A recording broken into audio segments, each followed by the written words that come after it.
Hello, Emo Lit family. This is the Storming Poet coming to you live and direct. All my people who follow my Root of All Love page knows what the term Emo Lit means. If not, I encourage you to check out my website, rootofalllove.com, where you can find all my Levels of Love Tips podcast. I would encourage you to check that out. You can get some real good information about how to navigate the world of relationships as it pertains to racism and both racism and a culture of misogyny. But anyways, I hope everybody's doing okay out there tonight, or whatever time of day it is. I'm coming to you at nighttime. It's probably about 10 o'clock right now. It's cold as heck here where I live. I hope wherever you're at during this winter season, you're staying warm. And I just wanted to come to everybody tonight, as I normally do on my Levels of Love Tips podcast. Just wanted to share some information with everybody, something that's been on my mind recently. And I get a lot of emails asking about this particular topic. A lot of men particularly, and this podcast is more for my men than women, but women y'all can listen to and definitely get some constructive information for it from it as to how to navigate the relationship world. But what a lot of people have been messaging me about recently and over the years, a lot of dudes specifically, is how to talk to women, how to talk to the ladies, how to have a conversation that leads to you, whether it be getting the number or continuing the conversation to hopefully get to help know her better. A lot of men ask me that. A lot of men ask me, what do you say on the first date? What's the conversation supposed to look like on the first date? What are we supposed to talk about? Things like that. And also, once you do the first date, where do you go from there conversation-wise? Because after the first date, y'all typically tell a great deal of information about each other. And it's just like, well, what do we talk about beyond what was discussed with those real basic kind of screening questions that you talk about on the first date? And I want to go over that today. And I want to give some tips that I've compiled, that I learned all throughout my history of dating. And basically what I've learned as far as what to talk about, what not to talk about on when you have interactions with women, whether it's your first time meeting them, etc. Now, what are the ways you interact with women as far as like the ones you have romantic interest in? What are the ways that you talk to women? Like, what situations are there where you talk to women as far as like romantic relationships goes? So, first of all, let's go over why do dudes have a hard time speaking to women? Because from what I've seen, it's a very widespread issue. I've dealt with it too. I've been there, fellas. Whether it's a girl you're trying to approach, or you're having the first date, we've all been at a loss for words. What do you say? What are you supposed to say? What do you not say to not make it awkward? What do you say to get her to vibe with you, to really attract her? What kind of stuff are you like? Why don't we know these things? Like, what's the reason why so many men struggle with this? A lot of men, they go up to a lady, or they see someone they're attracted to, or they've been seeing somebody they're attracted to, as far as like they've been interacting with them or in the same places with them, and they just have been kind of scared to step to them because they don't want to say the wrong thing. They don't really have nothing to say other than, hey, I want your phone number. So why is that? Well, in the society that we live in, the first reason I'm going to give to why things are like that, the very first reason is we live in a society where basically men have their whole entire manhood riding on if this woman chooses to interact with them further or not. And the reason for that is because we kind of been groomed to think that way. When we typically watch movies, more specifically like action movies, any kind of movie really, let's say it's an action movie eventually the superhero has to fall in love with somebody. It can't just be a movie by itself, right? They got to fall in love with something like that. And the hero, whoever, the protagonist, in whatever kind of movie, would it be James Bond? James Bond's especially guilty of this. But the hero always has the right things to say to the lady he wants. It's always the right thing to say. He always says the savvy thing, the most witty thing, or whatever, and he always gets the girl he wants because of it. Now, basically, we're trained to kind of think by what we see. It's inevitable. If you watch something long enough, you listen to something long enough, you're gonna start acting it out. That's scientifically been proven. So, and I won't get into the agenda behind that. You have to listen to my other podcasts and read my whole body of material, and I break all that down as far as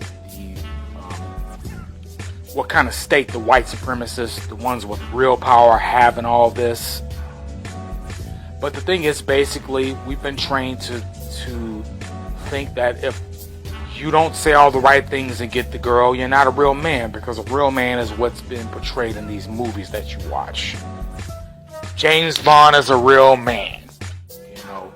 Aquaman is a real man.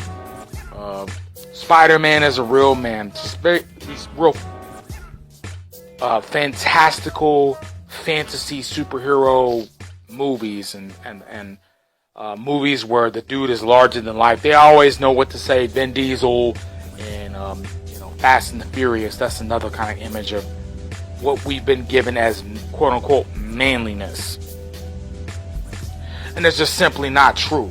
That's not what comprises a real man at all. But the thing is, we kind of go into situations where we're approaching the woman that we want with this in the back of our head. If I don't say the right thing, I'm not man enough. If she rejects me, there's obviously some kind of deficiency. I'm messing up over here. Deficiency in me as a man, and that's just not truth. And I went over this on one of my other podcasts, How to Approach a Woman. Just because she rejects you doesn't mean that there's something wrong with you. She could reject you for 101 million things. It could be she's not feeling well. She could have been just lost a family member. You don't know. She might be dealing with baby daddy issues. You just don't know. And that's why you can't take that stuff personally. Just keep it pushing. This kind of ties into what I just went over. Basically a fear of rejection. We as men, we think back to what all the rejection that we've had, and we kind of carry that over into the next situation, don't we? If we got turned down and embarrassed, we tried to holler at somebody at wherever, and she kind of turned you down in public, kind of gave you the cold shoulder. We kind of, we internalize that, and we take that into the next situation, and we be like, well, I'm probably gonna fail in this situation too. I failed the last time. I'm probably gonna fail again too.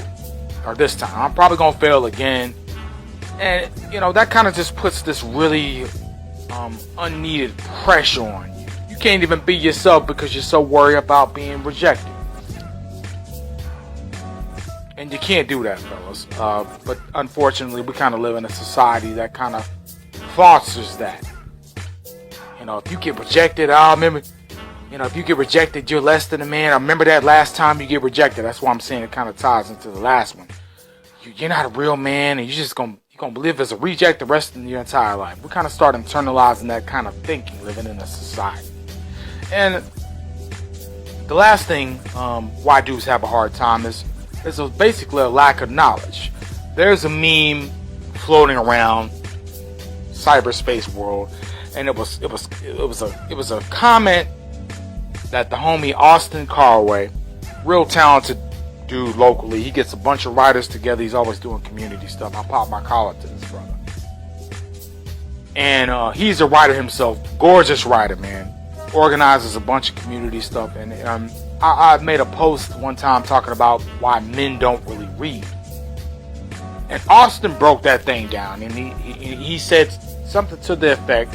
And I'm gonna share this on my Facebook page when I get a chance. If you ain't following me on Facebook, and at facebook.com/StormyPoetry85. I'm going to post this on there. And he broke down in this meme, he said, men are taught not to read because we're taught really not to think. We're not really taught to practice common sense and critical thinking and deep analysis, empathy. We're just taught to work. You got to make money for the family. You got to bring in money for the bills. You got to pay the bills. You can't ever slack up. You just got to work. No matter what it takes, you got to make money. You got to make money. You got to pick something before you know who you really are. That happened to me. Luckily I came across a career counselor in college that taught me how to being a social worker. But I kind of like when I was younger, I said, oh, that sounds cool. Save the world. So I went to go try to be a social worker, and she taught me right up on that. And then I became a college dropout. So I got to shout out to whoever that was. I forget her name. But I wouldn't be doing the beautiful work I'm doing had it not been for her. But I was afforded the privilege of going and finding myself. About being a college dropout, I kind of started thinking, what do I want to do? I started saying, why don't I just self-educate? I can read books. I can go to the library and get books for free. I got Google.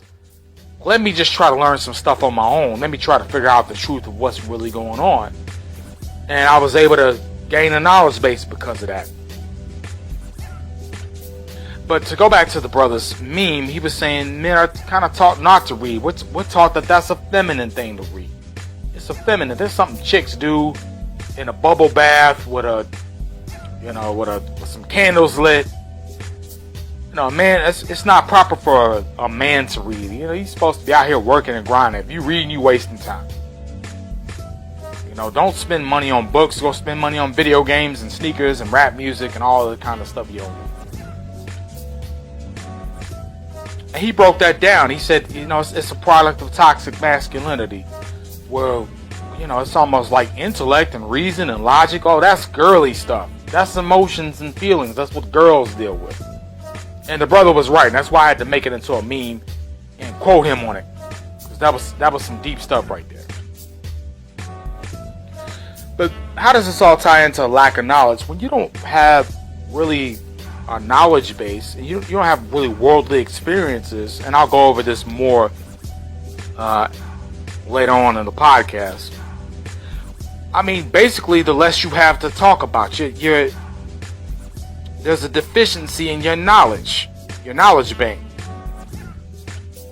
You don't really have anything else to talk about other than, hey, when can I get to know you? When can we hook up? And women are not going to go for that. Women want a man who is worldly, who is cultured, who has life skills to bring to the table. Women want to know about that in a man. Not, I can take you here, I can spend this money on you. Women aren't really interested in that like that. That's not a come up for them. You got to be a jewel of knowledge and leadership, and you got to bring tangibles to the table. So that's kind of why men have these really don't have the conversation skills to approach women nowadays. And that's why a lot of men struggle with that. That's why most men, I would say, boldly say struggle with that. Now, moving right along here, what are the types of situations where you converse with women? Now, there's 3 situations. There's the first time interaction. Let's say you're a bookstore or a coffee shop, or you're at the park or wherever you hang out at, and you see somebody who you're attracted to, or you happen to strike up a conversation with somebody you're vibing with, or that's giving off some real positive energy. That's the first time interaction. The second time you interact with somebody goes beyond that. It goes on the first date. That's when you meet up for the first time. You've been texting, you've been calling, or whatever. You've been trying to set that up. You've been interacting up until that point. That's the first date.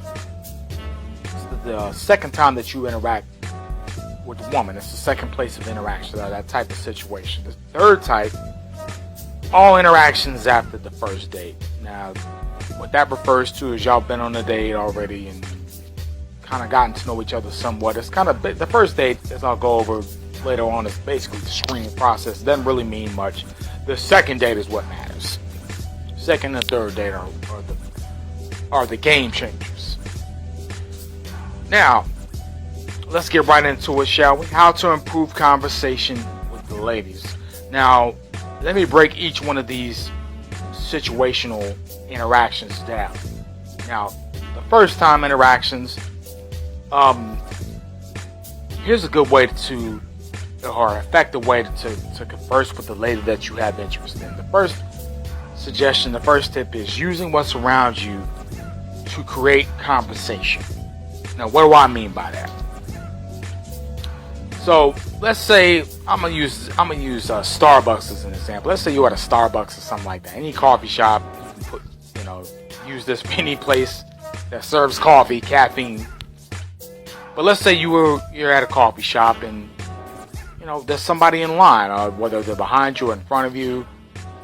Let's say you see that they're cute, you see that they're attractive and everything like that, and you're kind of feeling them.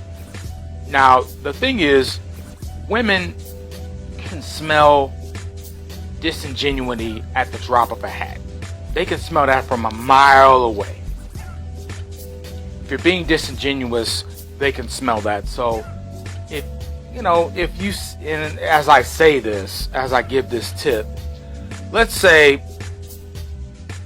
a woman has like a backpack on or something, anything. It could be it could be a fly purse, fly pair of shoes, a fly blouse she has on, anything that is appealing to you.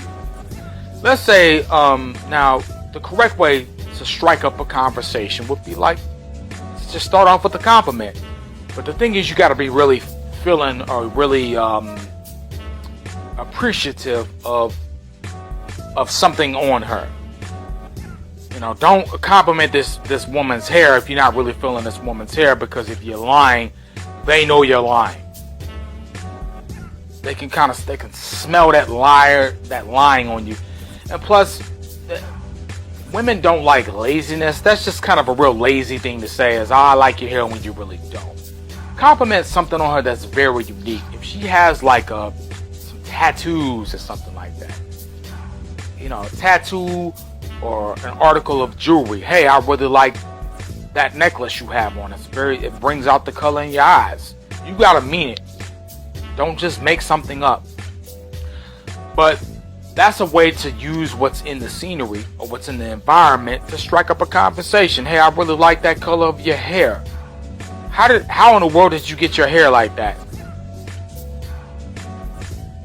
Where did you get that outfit from? What brand is that? That's real nice on you. Just genuine conversations. Hey man, I really like I like your freckles, man. You have really cute freckles. I just wanted to say that. I'm not trying to be disrespectful. And make sure that your comments are always, if you're going to give a compliment to start up a conversation, make sure they're always tasteful. Don't be on some, hey girl, you got a big ass type stuff. Or, hey, them titties is on point. Don't say no flagrantly foul stuff like that. That's not cool. That's bad form. Don't do it. And you're never ever going to be successful in that regard unless she's just a total skankazoid. But that's not the here nor there. But basically using what's around you. You don't even have to do the compliment route or saying something that's on her. Let's say you at the Starbucks or whatever, and let's say y'all ordering drinks, and she orders her drink, and you say, hey, how is that drink? Just starting up a conversation. What do you recommend? Or even before that, even before she orders the drink, what do you recommend here? I don't come to the Starbucks very often. Oh, well, I like to get this, and this. Okay, why do you like that? Oh, because this is, well, typically, and this is how you continue the conversation, fellas. Well, typically, I get this kind of coffee. This, I like it because of this. It has an earthy flavor to it. It's got that little cinnamon popping off in there. I'm a big fan of that. It keeps me awake. I like this. That's what's up. But I have to try yours sometime, man. That's what's up. Now, do you come to this location often? You could say something like, oh, okay, well, I don't come to this location very often. I'm just here to do work. However, there's another coffee shop across town. Their Wi-Fi is not as good. The Wi-Fi here is better. So this is why I'm working here. But if you want some real fly coffee, they got the best coffee in town. That's called using what's around you to keep the conversation going. What this does is not only is it giving her a chance to say what she's about, because women want to know that you want to hear what's on their minds. What it's also doing is saying, hey, I'm observant. I'm observant. I'm paying attention. I'm aware. I'm not just coming to you on some I want to have sex type stuff. I want to learn about you. I'm observant of you. I like your style. I like the way you put it together. That's a compliment to that woman. That's a compliment to her taste. It's giving her opportunity for you to get to know her better, and then vice versa. But also it's showing you're an observant dude. You're not just aloof. Women like that. That's showing assertiveness.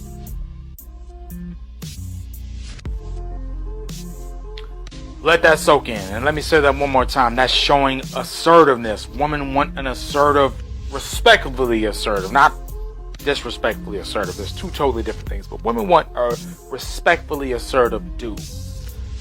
My next talking point is,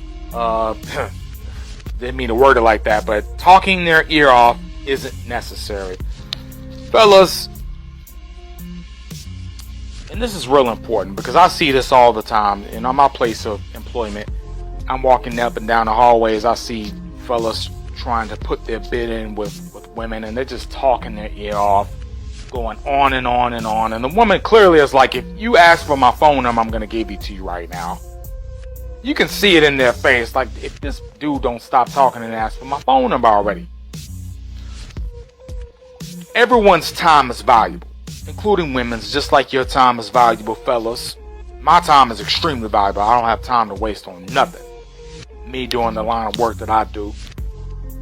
But you have to respect a woman's time. If a woman's if a woman's being cooperative and she's engaging in conversation with you and all that, you don't need to be like, well, I still don't quite know yet. You can tell if she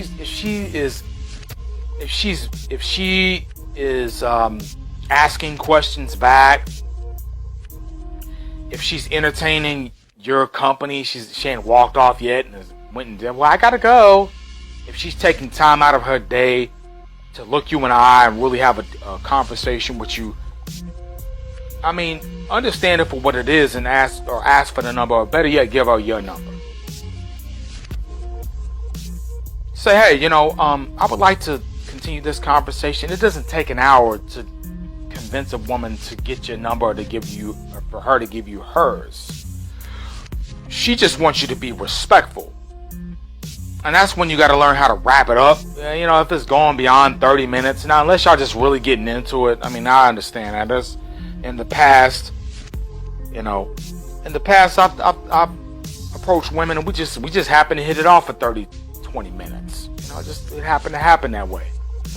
But you should be a man who is so busy that you don't have time to sit there and talk for half an hour. What that kind of says to her is you ain't got nothing else really going on. You ain't got nothing else better to do than sit up here and try to talk to me and get my number. What does that say about you? You should be that busy. So what you say to her is, hey, look, I'm really enjoying where our conversation is going. Let me continue that conversation about the coffee earlier. I really would like to get to know this area better. Do you stay here? Okay, no, all right. Well, in any case, man, I would really like to get to know you better. You seem like a cool person. I don't really know a lot of people out here. Even if you do, hey, I'm trying to get to know some new people. You seem like a really cool female who I can have a really mature and respectful conversation with. And I would like to have the respectful exchange of ideas. Is there any way I can get in contact with you? And you keep it pushing. Hey, I'm busy right now, but let me program my number into your phone and hit me up at this particular time, at this particular day. We can keep this conversation going. You be real concise with it like that. That shows the woman that you know what you want and that you're about business. You ain't got time to be lollygagging. Women want that.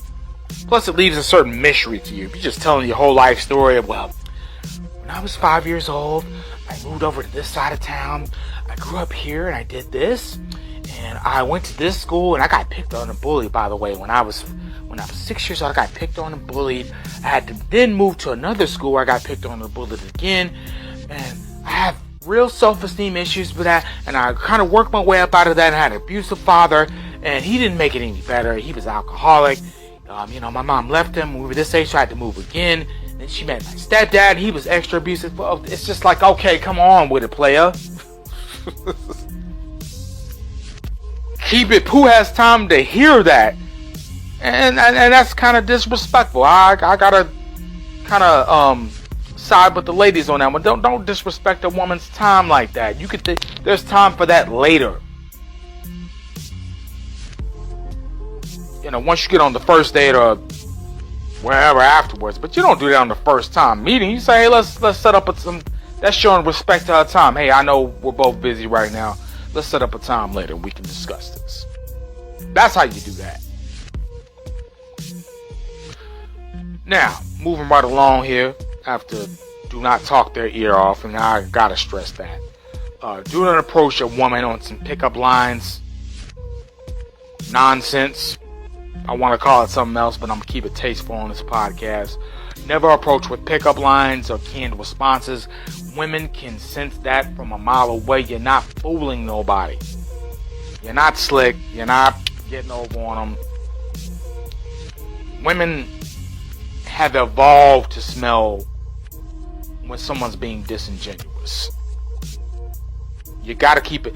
I'll put it like this. Women can respect awkwardness. Let's say you're an awkward dude. You don't really know how to come at women like that. You always say some real weird stuff.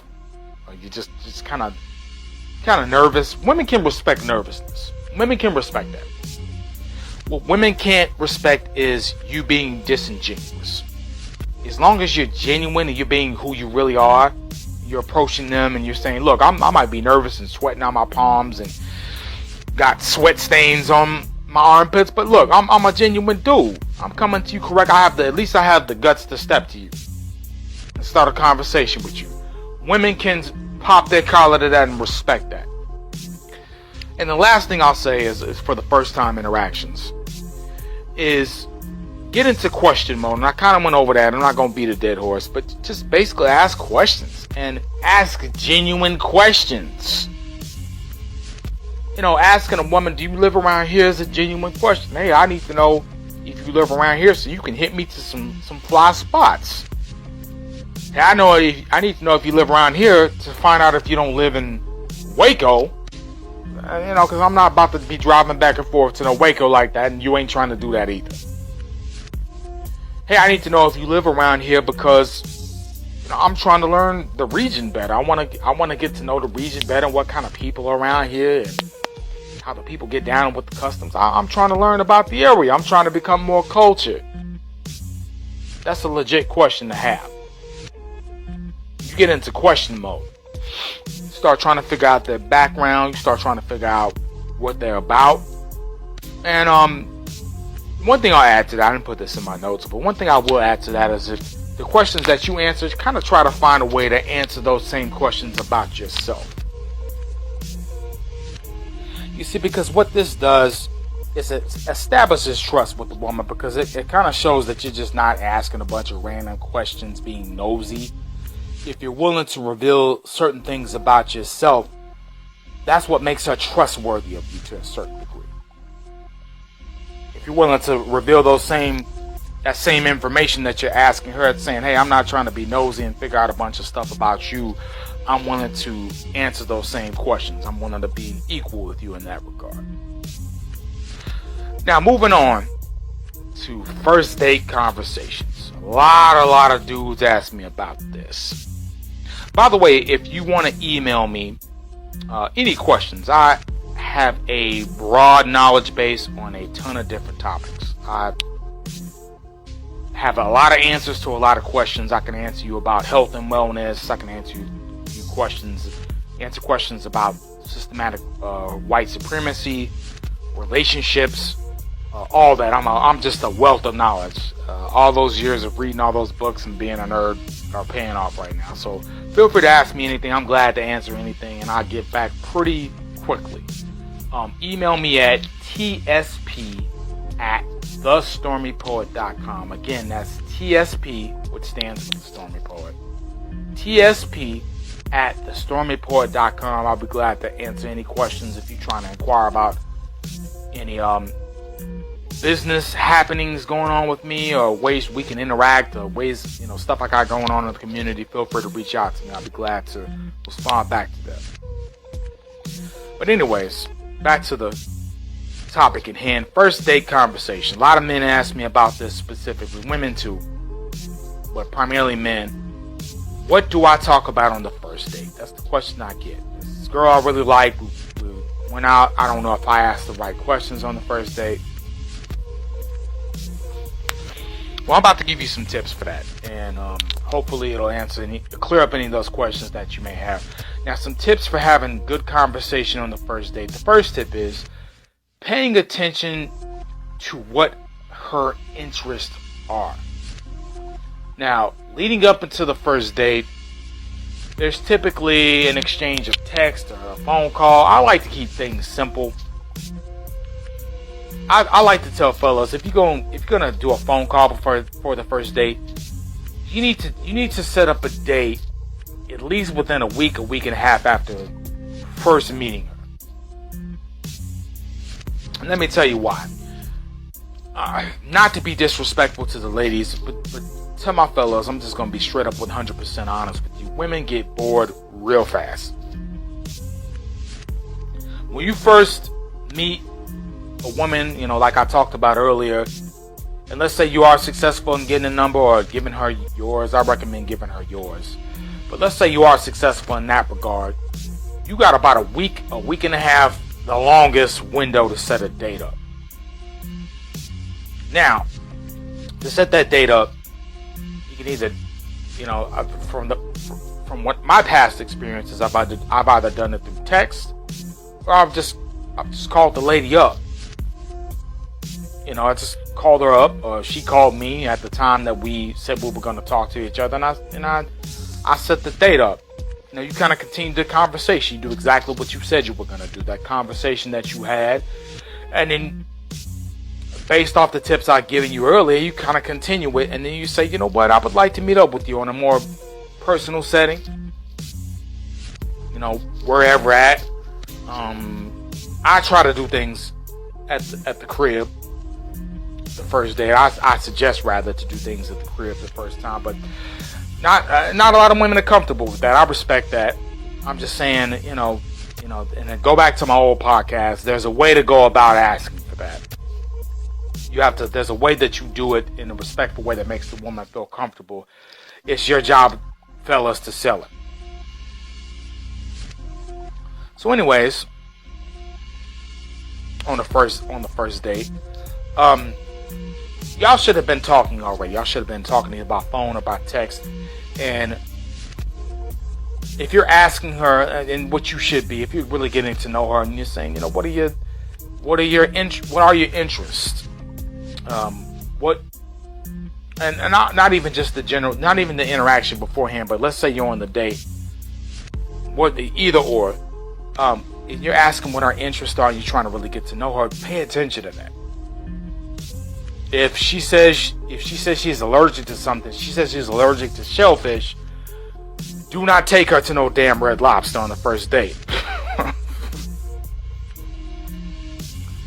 If she says she's interested in becoming a doctor or something like that, pay attention to that and say, okay, what field are you trying to get into? Like, what field of study? Like, what got you into that? What led you to that point in your life? If she's trying to be, a therapist, say, what led you to become passionate about that?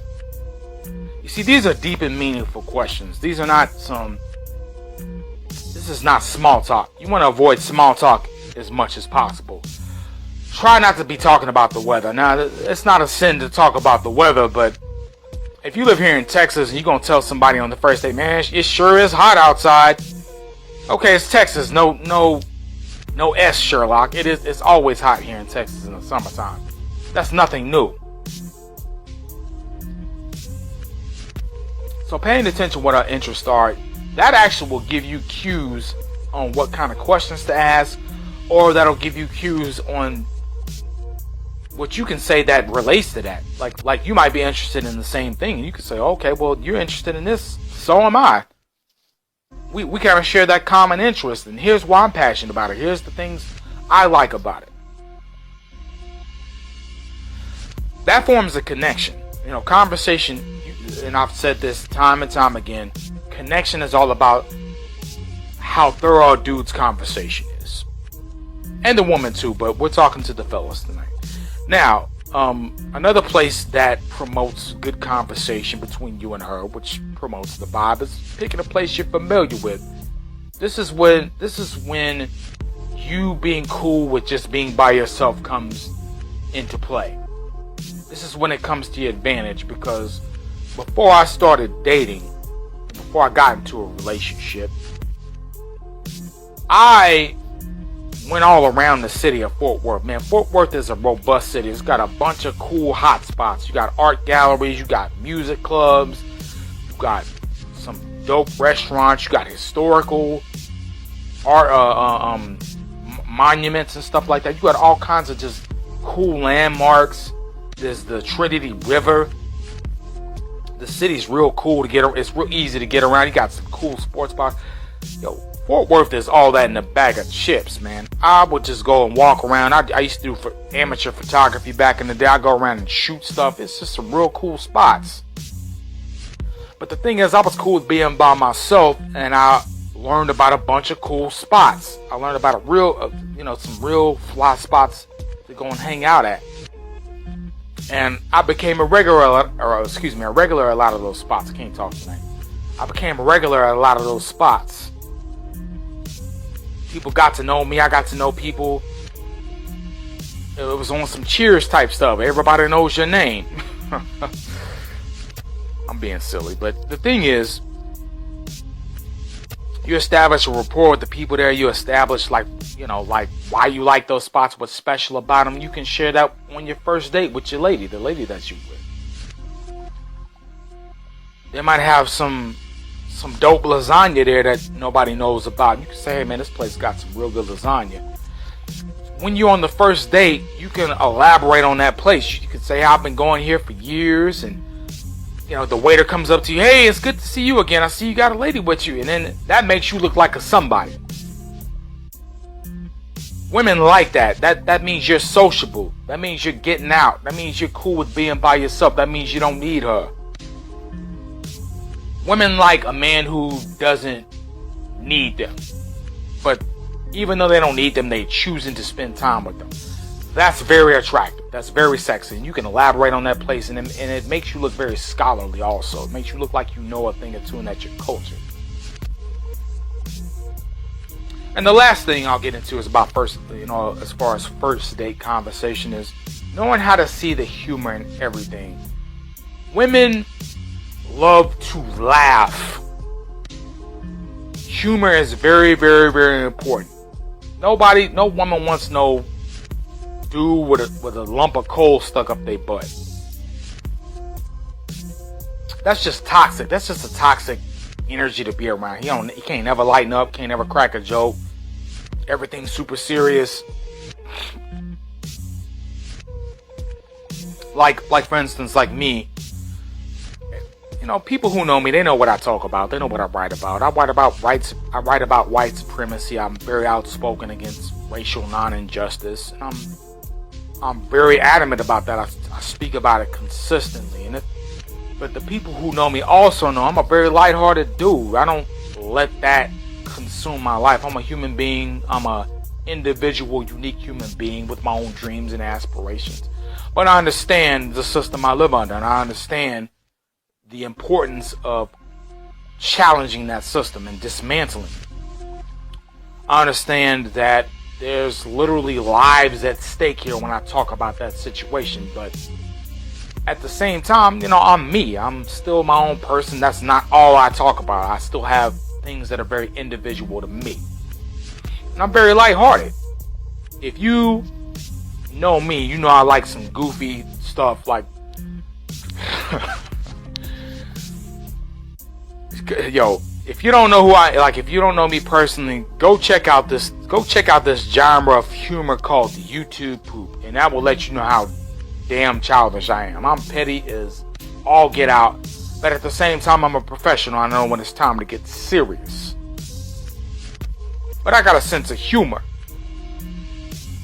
and whether that be your job, whether that be, what you advocate for, as far as like what you're an advocate for, what you're an activist for, or whatever kind of cause you believe in, whatever kind of job you work, you can't ever lose your sense of humor, and you can't take things too seriously. And plus, and let me give you the example. Let's say we're at a restaurant. You're on the first day. You're at a restaurant, and you ordered a drink. You and the lady are hitting it off, and you accidentally, you turn to go get your little hors d'oeuvres.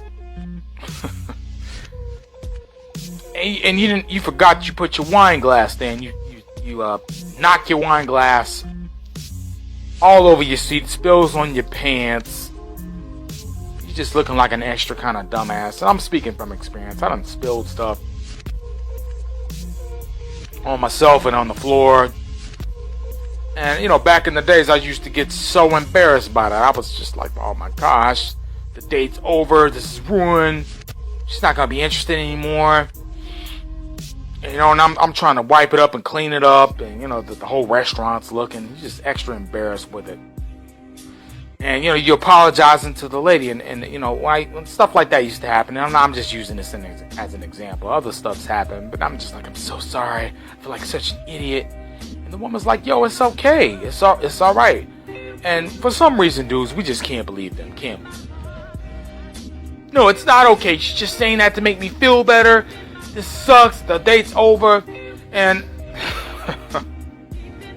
I was watching. Don't y'all make fun of me. I watch some TV. I don't watch a lot of TV. I watch probably on average about 30 minutes of TV a day.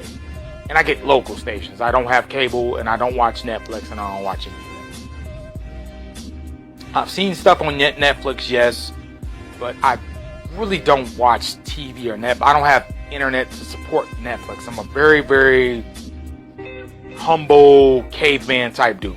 I don't have a lot of technological stuff in my advantage, but that's neither here nor there. But the thing is, I was watching this episode of Home Improvement, and I think the son's name was Randy. He was out on a date, and something similar happened to him. He had spilled something on his he spilled some drink on the woman. No, he spilled it on the woman. He spilled the water on the woman, and he was just making a dork of himself. And Wilson happened to be there, the neighbor that's always giving the advice, and the neighbor said to him, he gave him some advice, like, just be who you are. She's on the date with you because of who you are. You don't have to be perfect. You just gotta be yourself, man. If she's feeling you, you can screw up from time to time. It's okay. You just gotta learn to make light of it. And what this shows the woman is how you react to being under pressure. And from what I remember from the episode, the waiter was being a jerk. And after that, after Wilson gave him the talk, he kind of checked the waiter like, yo, I came to this place because I heard you had excellent service. Right now, I feel like I'm not being respected right now. And you're ruining the experience with me and her. And the waiter kind of had to apologize, like, yo, I'm not my bad. It's whatever. And the woman was like, the girl that, the son was with, like, yo, I like the way you took charge of that situation. So let's say you spilled the drink, or did something real embarrassing like that. You say, you know what? You turn that into a positive. You turn that into some humor. You say, you know what? The reason I spilled this drink is because I was so captivated and distracted by your beauty that I didn't realize what I was doing. I wasn't paying attention. I'm the victim here. How can you expect me not to spill my drink when you're over there looking that fly and that gorgeous on a night like tonight? Or you could say something just real quirky like, you know what, man, aren't you glad you're marrying such a genius? Or, no, not marrying, excuse me. Aren't you glad you're gonna be with such a, if you want to get bold with it, but aren't you glad you're on a date with such a genius? You get to be with all this. I'm over here. I'm over here just doing such genius, smart stuff. Aren't you glad you get to be with a dude like me? You just gotta brush that off. I don't care if it's big wine stains on your crotch. You brush that off. You don't make a big deal of it.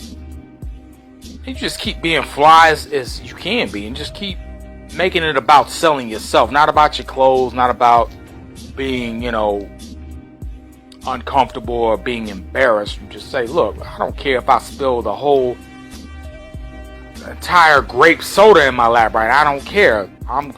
My interest is in you. I'm not scared of nothing, and I'll rock that big grape stain on my crotch, because I don't care what none of these people think. I'm here for you. What they think is irrelevant. It's me and you right now. Not only that, I'm gonna make you laugh off that. Women can respect, like I said earlier, women can respect awkwardness and you messing up, because that takes the pressure off them, because society puts all kinds of pressures on women. Your hair got to look this way, you got to be this kind of height, you got to be this kind of length, you got to be this skinny, you got to have this kind of ass. Women have all kinds of societal pressures to deal with. So if you can take the pressure off them for just a second, that's kind of a turn on. And not only that, you're showing them how you deal with pressure. Laughing it off. Oh man, this dude's gonna lead my family one day and lead me and be the leader of the household and the guider and the protector. Then I need to know how he deals with pressure situations. So you brush that off and say, I don't care about none of that. I'm here to appeal to you. This is about me and you. Yeah, I screwed up. What of it? I'm still all that in a bag of chips.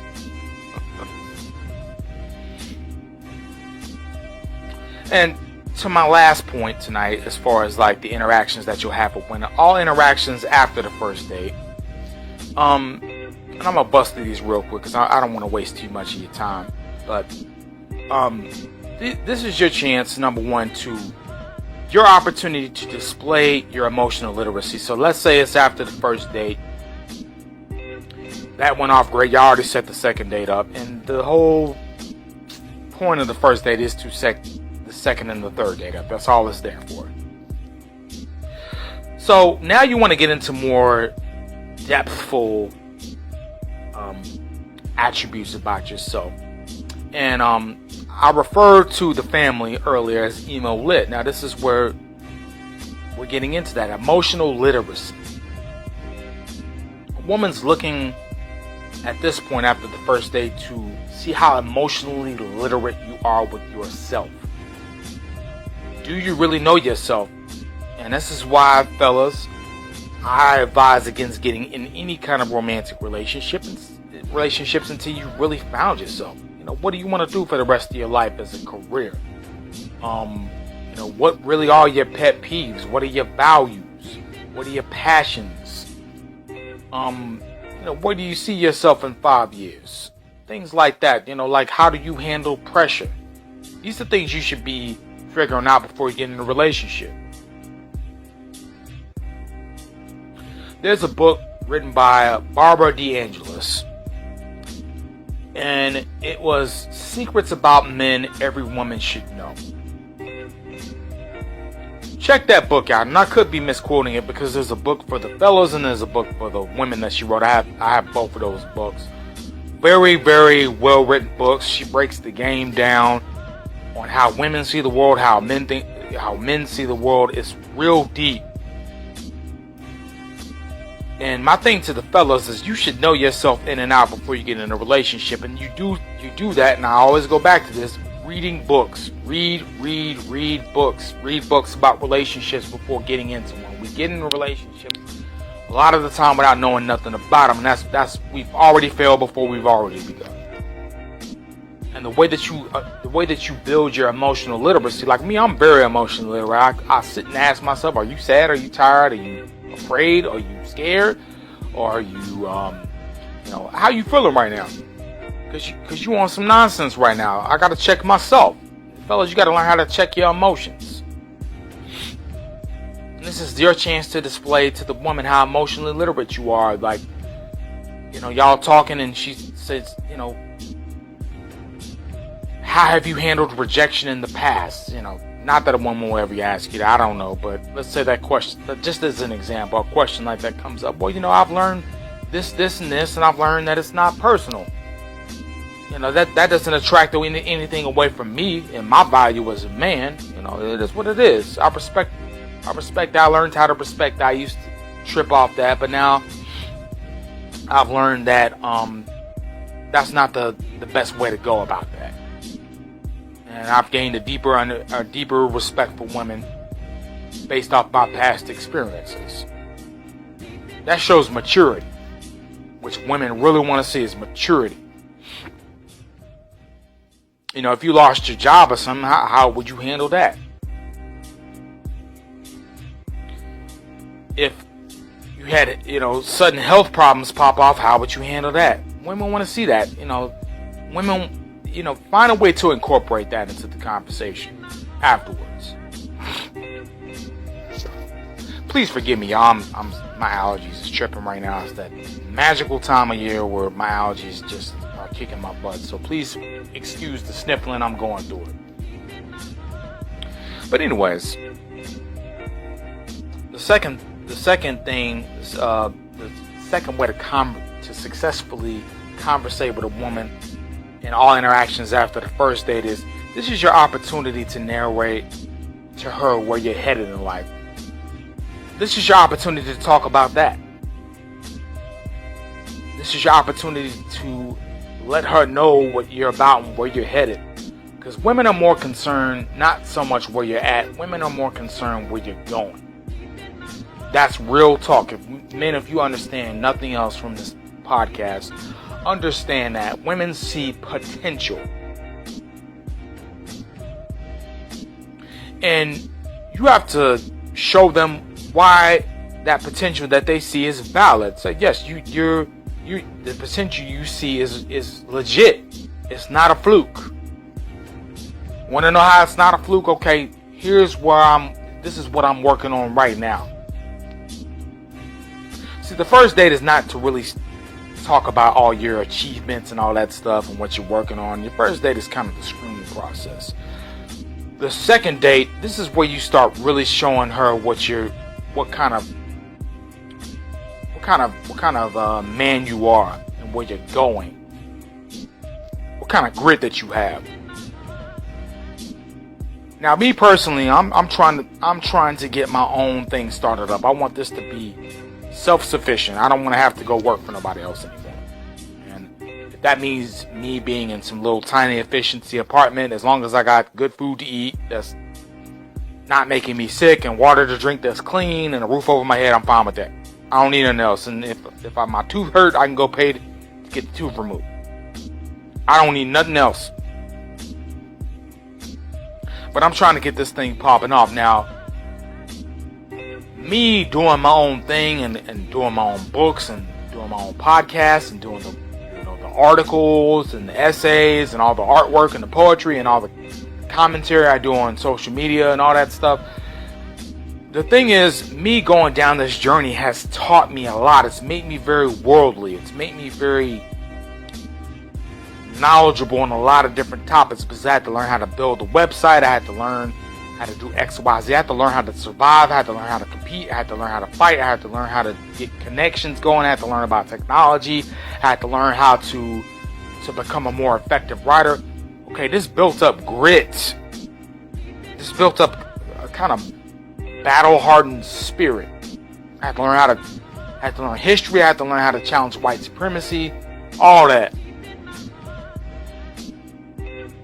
And in order to get this thing popping off, and like I really want, I had to learn, okay, I had to gain a vision. Where do I really see myself long term? And see, when you are able to convey that to a woman, you're able to articulate that, which is this is getting into real deep, meaningful, impactful conversation. This is what makes a woman be loyal to you. When you start getting into that, women by nature want to be a part of solutions. They want to see how they can help you be successful as a man. They start looking they start looking for ways on how they can be useful. So a woman in her head is putting together how she fits into all that. You understand what I'm saying to you right now, fellas? In her head, she's already planning. This is why this is important to her. She's already trying to figure out, okay, like, how can I be useful as to what you got going on? Like, where can I get in where I fit in? That's a very, very kind of constructive conversation to get into on the interactions after the first day. Feel me on that. That's real talk. Now, the third thing I want to get into, this is your opportunity to figure out vice versa. If this is a woman who ain't got nothing going on, has nothing to bring to the table, she's just on some real vague type stuff, has no clear path of where she's going. Okay, how can you know how to compliment her and where she's headed? What you got going on? Now, I'll keep that one real brief and short because it's really just vice versa. This is your opportunity. And let me say this. When you're trying to learn when you're effectively conversating with a woman, conversing with a woman, when you're effectively having communication with her, that's going to further strengthen your connection with each other. It's not all about what you have to say. Sometimes it's about what the woman has to say and letting her talk and get that out. Sometimes it's being a good listener. Have you ever heard, you see this in TV and stuff like that, where, the woman character is like, he's such a good listener and I like the way he listens. That's important to women too. Sometimes the most effective way to I keep saying conversate, I don't even think that's a word. But sometimes the most successful way to communicate is by not saying anything. It's by being quiet and observing and listening. That's sometimes what women want you to do is study them.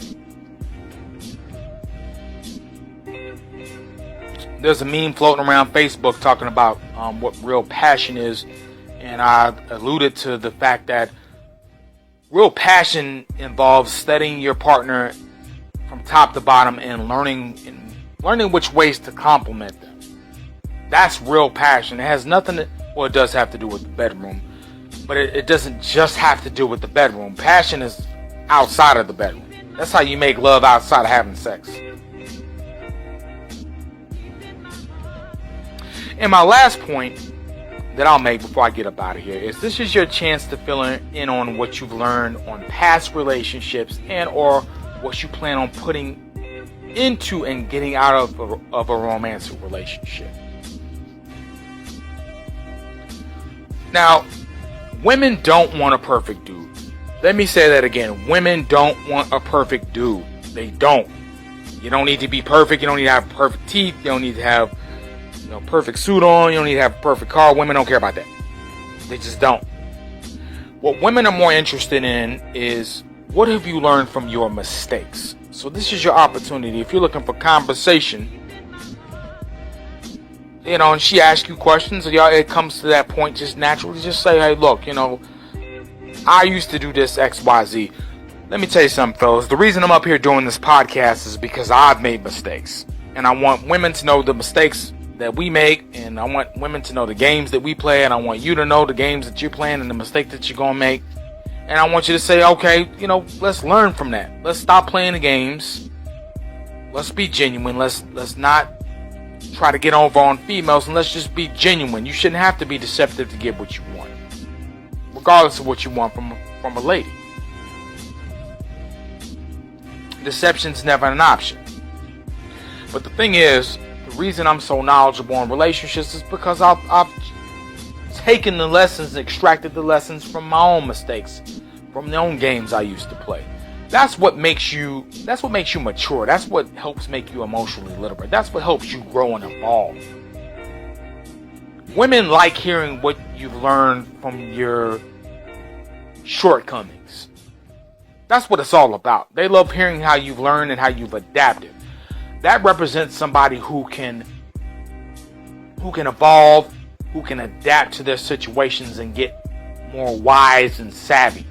Women love wisdom and savviness and know-how.